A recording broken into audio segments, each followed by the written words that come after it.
போதைப்பொருள் வழக்கில் சட்டவிரோத பணப்பரிமாற்றம் குறித்து நடிகர் கிருஷ்ணா சமர்ப்பித்த சில ஆவணங்கள் தெளிவாக இல்லாததால் அந்த விவரங்களை அமலாக்கத்துறை மீண்டும் கேட்டுள்ளதாக தகவல் வெளியாகியுள்ளது. விரிவான தகவல்களை செய்தியாளர் கதிரவன் வழங்க கேட்போம். கதிரவன், தகவல்கள் என்ன? கொக்கைன் போதைப்பொருள் பயன்படுத்தியதாக நுங்கம்பாக்கம் காவல்துறையினரால் நடிகர் கிருஷ்ணா மற்றும் ஸ்ரீகாந்த் ஆகியோர் கைது செய்யப்பட்டார்கள்.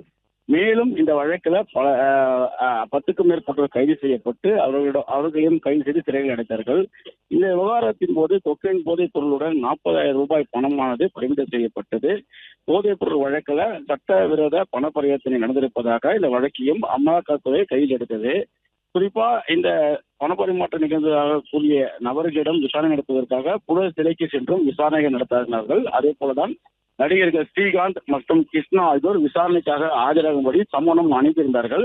நடிகர் ஸ்ரீகாந்த் ஆஜராவதற்காக கால அவகாசம் கேட்டு விசாரணைக்கு ஆஜராகவில்லை.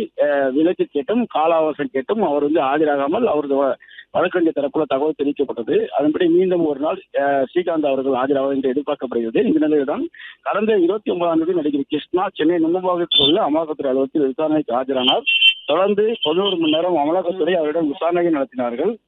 விசாரணையின் போது போதைப் பொருள் யாரிடமும் வாங்கி பயன்படுத்தினார், அதற்கு பணம் எவ்வாறு பரிவர்த்தனை செய்யப்பட்டது, மேலும் போதைப் பொருள் கடத்தல் செய்வது தொடர்பாக பணம் ஏதேனும் பரிவர்த்தனை செய்தார்களா என பல்வேறு கேள்விகள் கிருஷ்ணாவிடம் அமலாக்கத்துறை கேட்டு வாக்குமூலத்தையும் பெற்றதாக கூறப்படுகிறது.